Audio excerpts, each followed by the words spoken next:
Welcome to this week's edition of Michigan CNC Webinar. This is Ted Gothier talking, and we have these webinars the first Tuesday of every month. And we try to do something to improve our knowledge and education for CNC. It's a free service, and we're just happy to have the people share their knowledge and spread the word, and we can all learn from each other.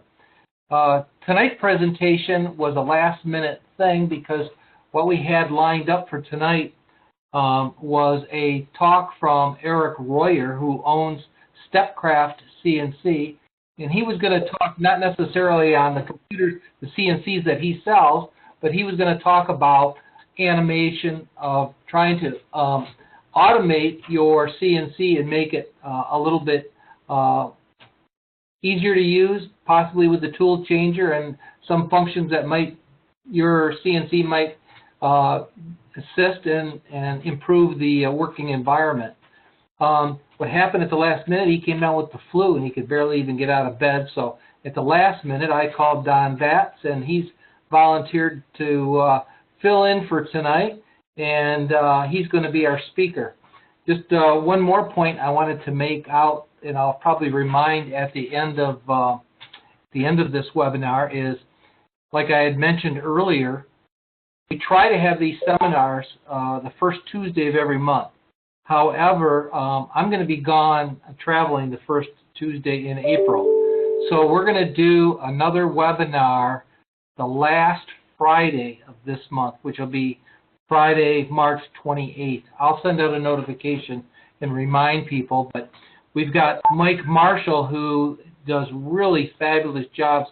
I don't know if you've seen any of his work on Facebook, but he makes some fabulous looking wavy flags, and he does some really cool, neat things, and he works Tuesday nights, so we really wanted to have him on, so we're gonna jump from our normal schedule and make it on March 28th, Friday night, will be our April session. So we'll do that the last Friday in March, and then there won't be any webinar in April. Then in May, we'll have Eric Royer from Stepcraft talk about automating your CNC. So that's what the schedule's going to be looking like in the future here, the near future. If you guys have any topics or any people that would like to be a guest on our webinars, just please have them give me a jingle, and we'll try to have them on. If you have your microphone on and you're not talking, please turn the microphone off. Okay, so that's the end of our little bit of bookkeeping here. I'd like to introduce Don Batts. He was the co-founder of KZoo Makers Space out in Kalamazoo. And Don, you have the floor. Thanks for coming and filling in at such a short notice. Not a problem, Ted. This is who I am. I'm hearing feedback from somebody's mic. Shut your mic off if you're not talking. I was asked to talk about Thingiverse as a source for 3D modeling. And I had a PowerPoint presentation about the history of Thingiverse. I can't seem to juggle multiple screens. I've never done this presentation thing before, so I'll take it from memory.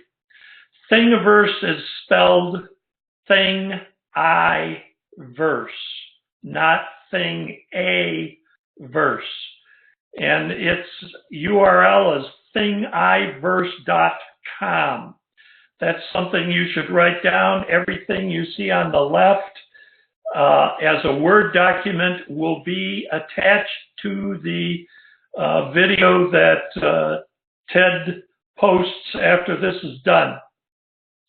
I'm going to go down this list, and then I'm going to go over to Thingiverse so that you can see what the site looks like, and I'm going to end up taking one of these items that's on Thingiverse and importing it into Aspire not VCarve Pro, because it's a 3D model, and you have to have a Spire to do 3D. VCarve Pro can do 2.5D, but not 3D. So Thingiverse was started about 10 years ago by MakerBot. That is a company that makes 3D printers. And they established a location where makers could share free models, get credit for sharing them. It is under the GNU Commons license, which means that you can take these files and use them. You can alter the file, remix it, or mash it, and then redisplay it as your work if you improve it. People then go and download the files for free, and they're downloaded in a zip file format. You have to have an unzipper. You unzip the file, and then you get several file folders. One that will say files. Now, the reason that there might be multiple files is there might be multiple parts to the model that articulate in some fashion or need to be glued together, etc. There's also one that talks about who made the file, how to give credit to the person who designed the file, and a picture file that has just JPEGs of all the various pictures that were taken of the 3D model. Now, this is all for free. There's a way that you can electronically pat the designer on the back, or you can send them $1 through Patreon or whatever you want to do. What I did last night and today is I went to Thingiverse, and in the search bar, I put woodworking. And I found at least a dozen things that I think you should know about because they're cool 3D models that you might be able to use. The first is a T-track hold down. When I first got my CNCs, I've got a Maverick and an Explorer, both legacy machines. I found out that I really needed a lot more hold downs. My natural orientation would be to make them out of wood, and that's what I did. Well, then I was thinking, well, I know how to 3D print. I wonder if I could go onto Thingiverse, download a model, and take it over to the 3D printer and print off some. Well, 45 minutes later, I had hold downs that were the same color as my machine, etc. So the very first is a T-track hold down. Hang on, I got to let somebody in there.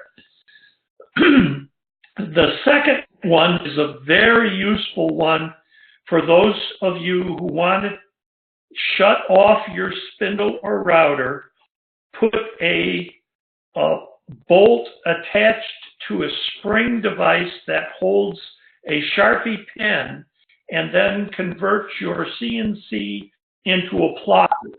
You can take a big sheet of sign material, put this into your router, make sure the router's off, and then load a file that's DXF of some sign you want to print, and your CNC machine will print out the sign for whatever you're advertising, your potluck or etc.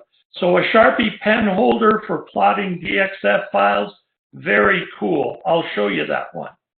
Corner clamp brackets, like for putting together picture frames as a woodworker. A center finder jig, very useful in the shop. You can make them out of wood or plastic. a router jig for rounding over corners, a woodworking feather board that you can either cut out of wood or do in plastic. I found a clever traditional German joint. Never saw this joint before. I'm going to do a file in Aspire to make that joint because it's really a cool joint. A tool handle, I'm going to import that into Aspire as a rotary model and show you that I can do that in 30 seconds as soon as I've downloaded the file from Thingiverse, and then I can scale the tool handle to whatever size I want. A bench dogs, a log spiral woodworking clamp, the kind that you rotate to increase the pressure on the thing you're clamping. In my shop, we have numerous machines where the plastic attachment to hoses for dust control have broken, and you can either do it in wood or in plastic with a 2-inch to 4-inch woodworking hose adapter. We just had somebody cut through our zero clearance bandsaw throat plate, and I found one on Thingiverse that's a direct replacement for my Jet 14-inch bandsaw. So that's gonna save me going out and getting that. I have lots of bandsaw replacement blades, and they have a hanger that you can make a wall mount. And then a real interesting one, a hobby paint bottle shaker.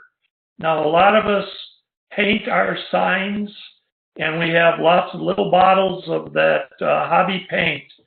And some you don't use very often, and boy, you got to shake the dickens out of them. So you print off this device that holds 4 bottles.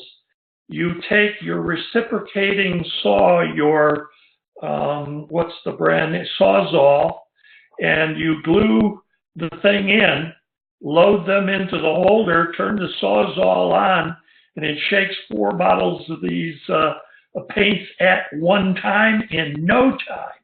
So this was just a smattering of cool things. So now what I'm going to try and do is double click on this URL, and hopefully we're going to go directly to Thingiverse to a T-track holdout.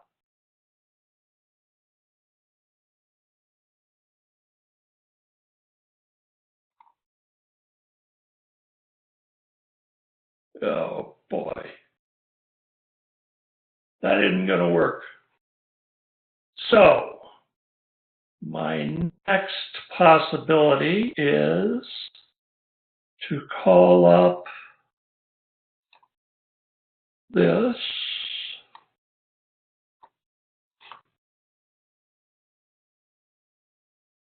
Well, I'm not going to do that right now. Are you still with me? Yeah, we're all still with you, and if it helps, I can bring it up on my screen and work it.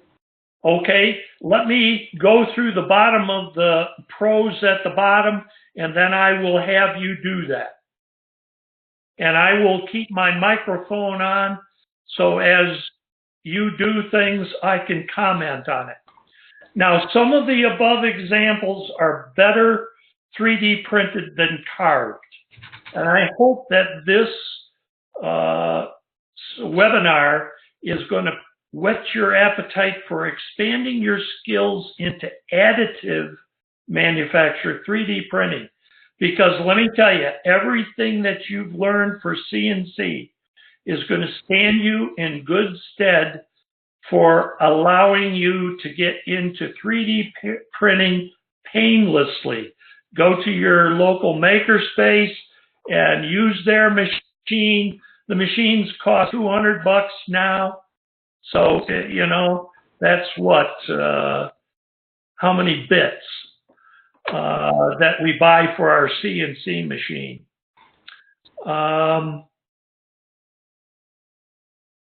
If you don't want to get into a new area, some of these, I'm sure you can find a CNC friend who has a 3D printer and will print your desired model. I do that for the people at the Makerspace. After finding a model you desire on Thingiverse, you click Download All Files. We'll show you in a minute. This will download multiple files if there are multiple parts to the design into a zip file. You need to unzip the file, and there's a URL for a free unzipper that's very good. You go to the location where you dumped the unzipped file, and you click on the Files menu, and there you're going to find STL files of the various parts. Now, Hey, Don, yes. would it help if you had it on the screen? Because I can put it on the screen and you can share the mouse and run it just like you're running it from your computer. Go ahead and do it. Okay, I'm going to take control. Yep. Okay, and I'm going to bring it back over here on the screen. Okay. 2 seconds. It's coming. Sure, it's coming. Hold on. I'm dragging it in the wrong spot.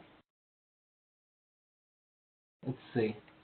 There we go. Okay, it's there, right? Hold on for a second. I'm going to give. Okay, you don't see it because I just took it off. I'm going to share mouse control with you. You want it on 1 or 2? 1. There you go. You know what? You know why I'm having all the problem is because I lost my file. So that's what happened. That's the reason why it's not sharing. So I have to just download the file here. Sorry about that, guys. But let me. While you're downloading, I'm going to keep talking. Yep, go ahead.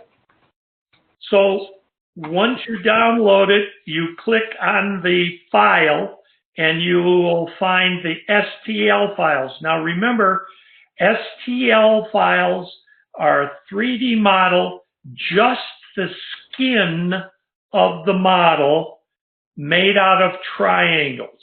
And there might be thousands, or there might be 500,000 of those little triangles. And then you import that STL model into Aspire, and you will see it as a 3D model. Or if you've got Fusion 360, you can do the same thing, import it there.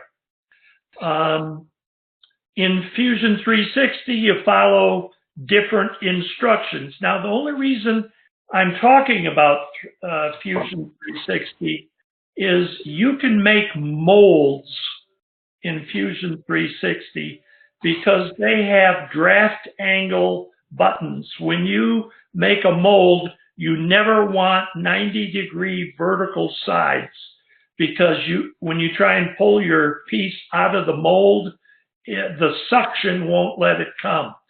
So you want to have a draft angle. You want to splay the sides out so it's easier to extract. Also, Fusion 360 allows you to check the model for any undercuts, and you all know we can't do undercuts with CNCs unless we have a side cutting tool. So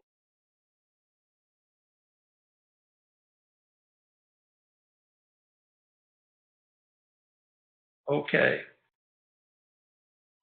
In Aspire, you should set up your blank before you take the model in. In other words, if you know that this handle that we're going to import, and I'm going to show you in a minute or so, is going to be something 8 inches long and 2 inches in diameter for a rotary, that's how you should set it up before you import the model in. So that is all I'm going to say from there, now I am going to X out of this file, and I'm going to go over to my other computer, which is Don Batts number 2, and I'm going to do some stuff there unless you've got it called up right now, Ted. Yep, you got it. Should be working, right? I see it. Okay, good. So Do you see the... see if you can move your mouse. You should be able to move your mouse. Right. Do you see the red knob here? That's one file. It looks like there is a washer in plastic here, and then there is this reversible diagonal piece here, and it's shown in plastic, but you know we can do that all in wood.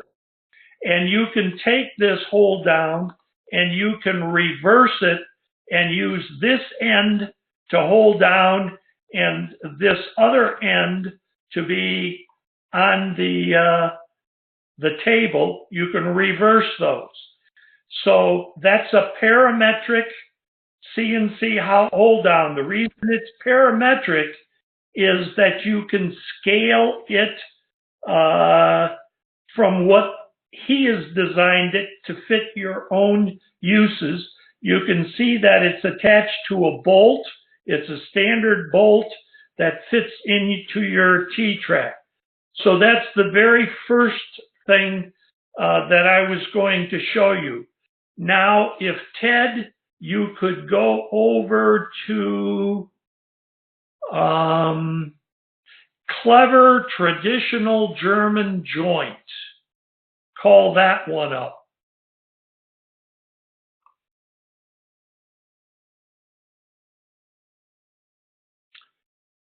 Now look at that. Here's a straight piece of wood. You're going to join it to this. You could do a finger joint, a zigzag finger joint here, and probably go back maybe a ½ inch. But look how much glue surface you have with this dovetail, which is not going to allow you to pull out. And this dovetail goes to the underside of here. Look at the amount of glue surface that you could do to join two pieces of wood that were 7 feet long into a piece that was 14 feet long. And you can download this green jig, make it, print it out of plastic, and then you can use a router to make that joint. Or you could download these pieces, and then in Aspire, you could make this joint as a two-sided item where one piece on one side and then the other piece on the other side, and you could make this traditional German joint that I've never seen before in my life. I thought that was cool.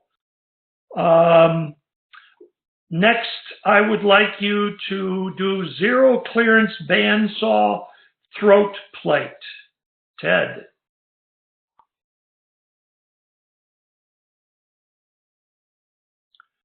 Here's my jet bandsaw. Somebody took that metal piece and sawed right through it.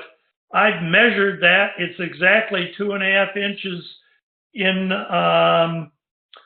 diameter, but this one has the thick, this is a ½ inch thick, so it's not going to rattle in there, and this is really zero clearance. The first time that you put the blade in there, you'll widen it to exactly zero clearance. And now I could either, I could 3D print this, or I could do this whole thing as a single-sided item, a ½ inch thick, 3 inches in diameter, and I could do all this as a single-sided item and have a wooden throat plate. And if I had a blade with a wider kerf, I could just make the kerf bigger in the center. Let's see if there's something else to show. Oh, let's look at the hobby paint bottle shaker.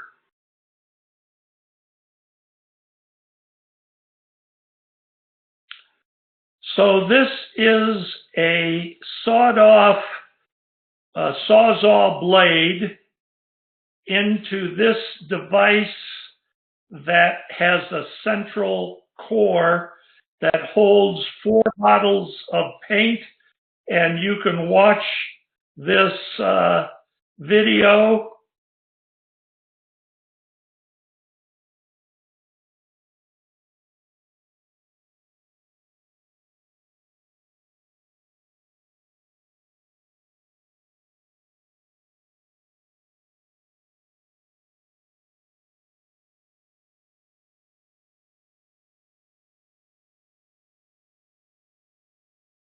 Boy, that makes short work of mixing those paints. I thought that was cool. Okay, I think that I'm about ready to go over to computer number 2.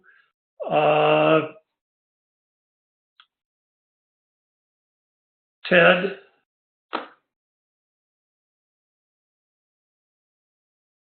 And I'm going to turn my screen around so that the microphone will go with me. Are you going to do the, you were talking about doing that demonstration of something that you were going to do on the rotary? Yes. What I would like you to do is, before we leave this, go to Tool Handle. Okay. Let's see. There we go. See if that comes up. There it comes. Took a while to get. Okay. Typical tool handle that's scalable to what you want to do. Will that be used like on a file? Say again? Yeah, like a tool handle for a file? For a file or a screwdriver. Remember when you made those cool screwdrivers as Christmas gifts? Yes. Mm-hmm. That's sort of what this would be. Now, you could design that with a vector and then spin it, rotate it, and create a 3D model in Aspire. Or you could download all of those, not the one file, STL, from Thingiverse for free, and then take it into Aspire, which is what I'd like to do from Computer 2. Can you give Computer 2 control? Yep. Let me see. This is one question about this handle. Go ahead. Couldn't you do this as a two-sided project in Aspire without doing the rotary? Say again? Couldn't you make this handle as a two-sided project? Could you do the handle as a two-sided project? Yes, you could, but you're going to have a line around the outside. Well, Becky gave a way to get rid of that line. Okay. Cool.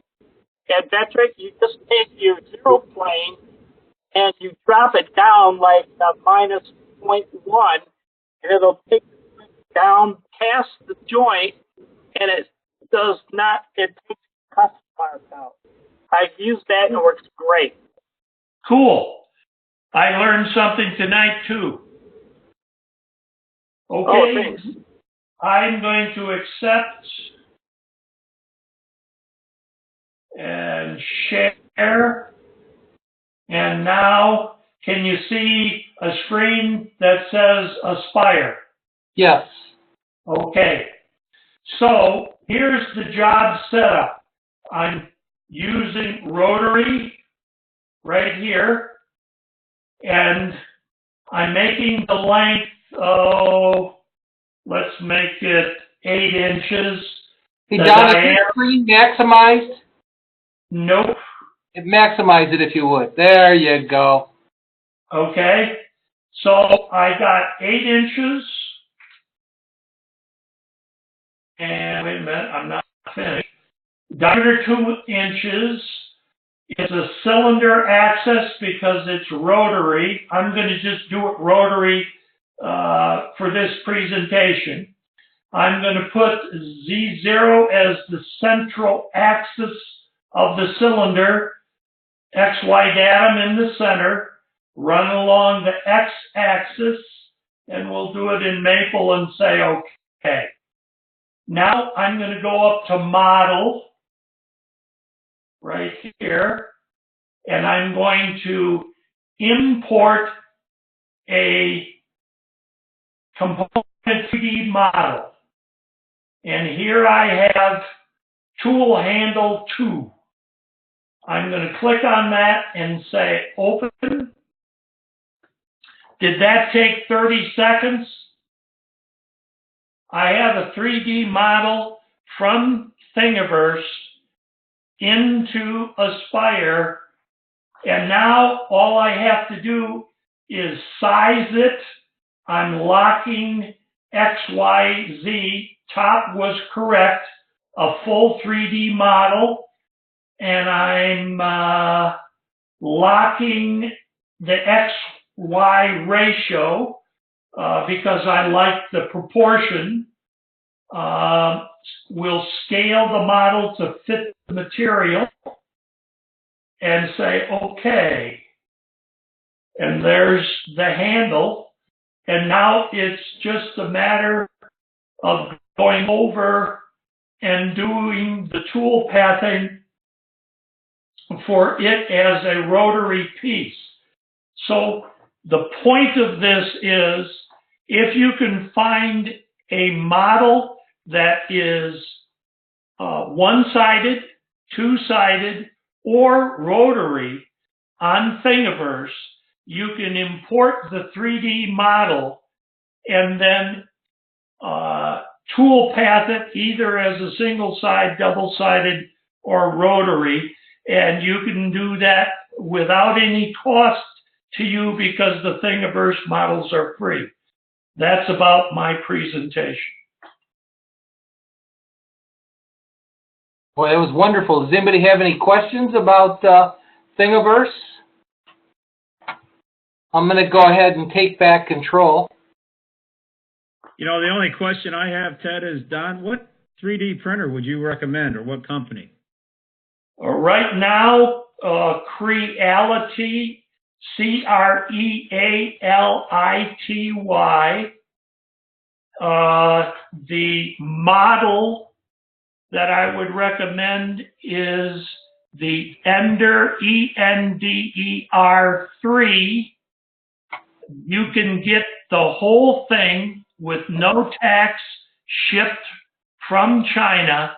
That requires 10 minutes to assemble for between $168 and $200. Don, what is the name of the company? Creality, C-R-E-A-L-I-T-Y. Ender 3, the second one down.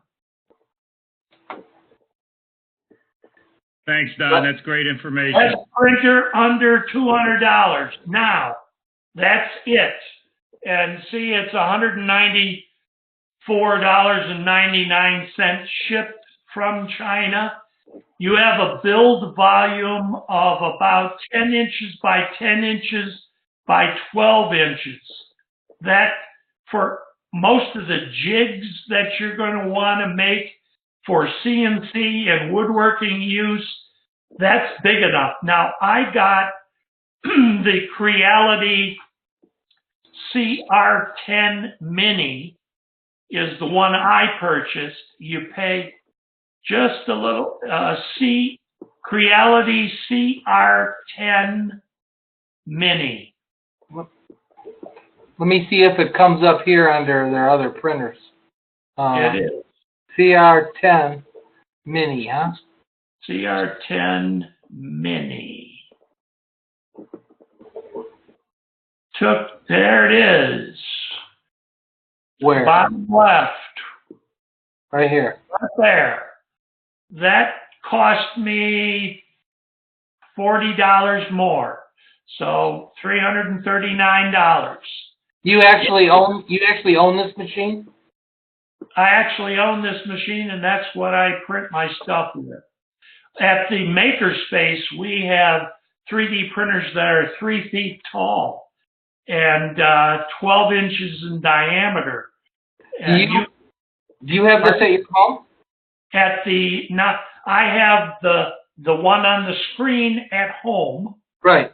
And at the Maker Space, the KZoo Makers, we have 7 machines that are much smaller. Now, the reason I bought one for home is if you're going to print your wife a beautiful vase for Valentine's Day or her birthday, it might take 8 hours to print. And I don't want to leave the thing running at the Maker Space with me home sleeping, but I can do that at home. Mm-hmm. So I bought myself my own printer. You can see this one is much taller, and this is the other one. The Ender 3 is the hula hoop of the day, but the guys who run all the blogs, they have print farms, and they have a CR10 or a CR10 Mini in their print farms, and they have these machines running 24 hours a day making things that they sell. I use this to make jigs. Hey, Don, I got a question for you. Yep. When you mentioned 8 hours, is that the biggest part? Because I got a part here that I printed at my son-in-law's over Christmas. It's a Donic light vinyl cutter. Yep. This darn thing took 6 hours to print on his little machine. I just wondered, did different machines have quicker print times? Yes. Do you see this printer has a print nozzle that's in the middle of the bar that's in the middle of the frame? That type of printer style is called a Cartesian. There's a different style called a Delta style 3D printer.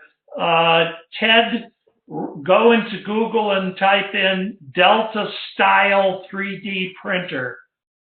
Okay.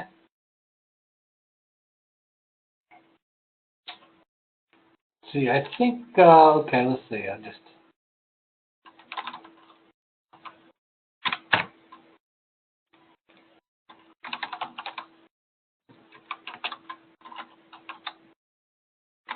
Top one. Now pick the fourth one. No, you can go, yeah, that one, that fourth one over. Right here? Do you see how the nozzle hangs down from 3 triangles there? That prints way faster than a Cartesian one does. But the Cartesian one is quite accurate. You can get precisions down to microns on some of the machines if you got it dialed in. So yeah, you can cut the time printing by using a different style printer. You can also cut the time down by making your toothpaste width of plastic as it comes out the nozzle wider, but that makes your accuracy a little bit less, that sort of a thing. The question I always had, always concerned me about 3D printing is temperature. I know a couple of guys that have 3D printers, and they're always concerned about, you know, putting it in a box and keeping the temperature regulated. Maybe it's because they're in a workshop where, you know, they're not in a home, they're out in a workshop where they're constantly adjusting the temperature in the room. Right. Now, you only need that temperature control when you print with ABS plastic, acetylbutylstyrene, PLA, the most common, 85–90% of all 3D prints are PLA. Comes in a million colors. The problem is, if you make something and you put it on the dashboard of your car, in the summer it'll melt. So what most people are going to for thermal stability is PETG, which is the same thing that they make Coke bottles out of.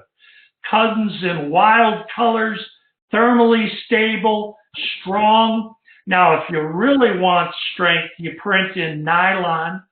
You can print in carbon fiber.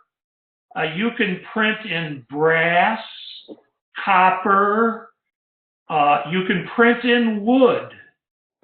They have wood-laden PLA, and the PLA just melts out, and you're left with a wooden 3D printed thing.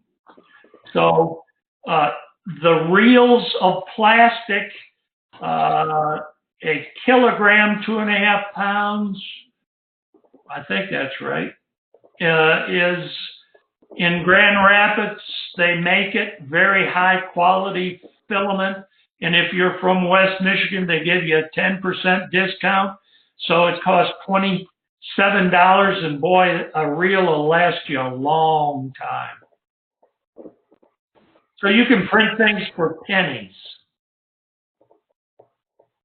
Grandkids love it because you can print a unicorn if they're into that, or a horse and little hand toys.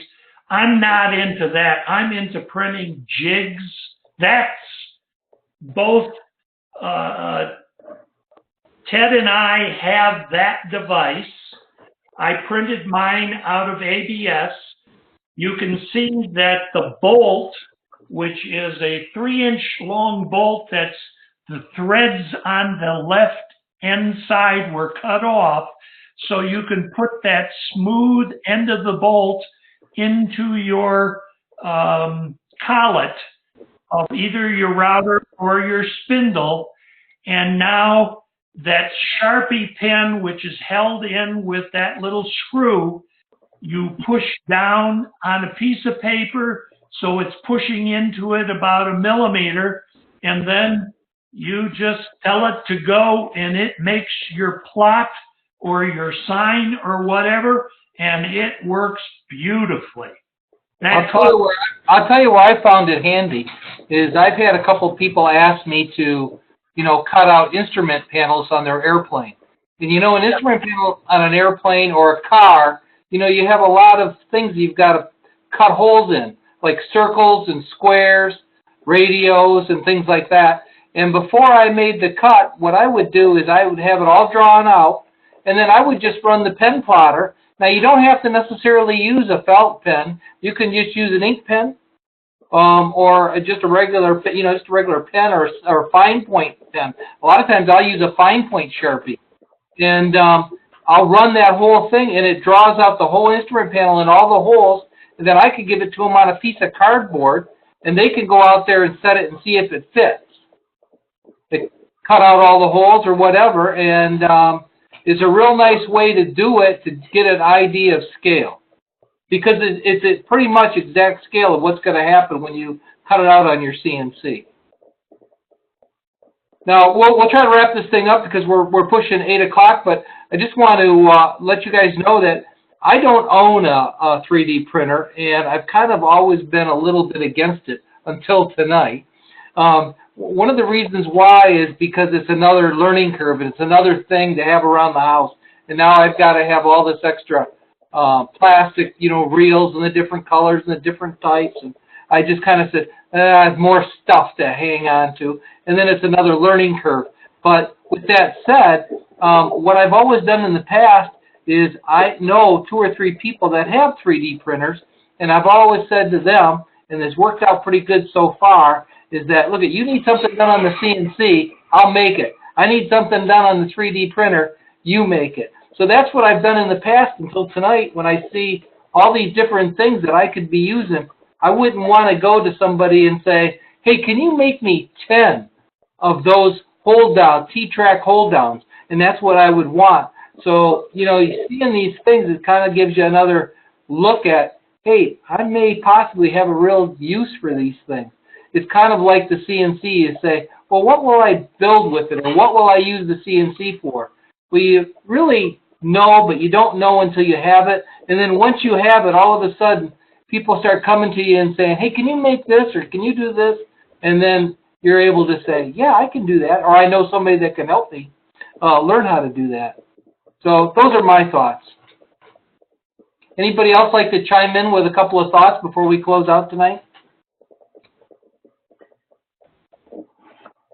No, actually what it cost me is I had to refinish Cedar Jim, your microphone is really weak unless you get real close to your mic. Okay, is this better? Perfect. Okay, I refinished the cedar chest for my son-in-law over Christmas. Must have been about 100 years old. But he really liked it. So while I was refinishing, he printed me, let's see, this Donic style vinyl cutter. And I think that thing took like about 5.5 hours. And then he also printed me this thing you're showing here is the pen plotter. And I've used it, and I think it's great. So, yeah, we've all had good success with them. That model there that's up on the screen, I know 5 or 6 guys that have printed it out and used it, and it's all been successful. So it's a real simple device, and it's spring-loaded automatically. And the key thing is just to make sure that your spindle is turned in the off position that it can't turn on, and then you're good to go. And it just swivels and drags across the either cardboard or a piece of wood that you have on the table. Okay, well, let's close out. I really appreciate everybody joining us. Don Batts, thanks a lot for filling in tonight. You did a fabulous job. We really appreciated having you. We all learned a lot. And just a reminder, we're going to have no April webinar, but in lieu of that, we're going to have one on March 28th. That'll be the last Friday of this month. I will send out a notification to remind everybody, so if you don't write it down, don't worry. I'll send a little notice out and let you know that we're going to have another one. You guys have a wonderful week, and thanks a lot for joining us. Thanks, guys. Thank you.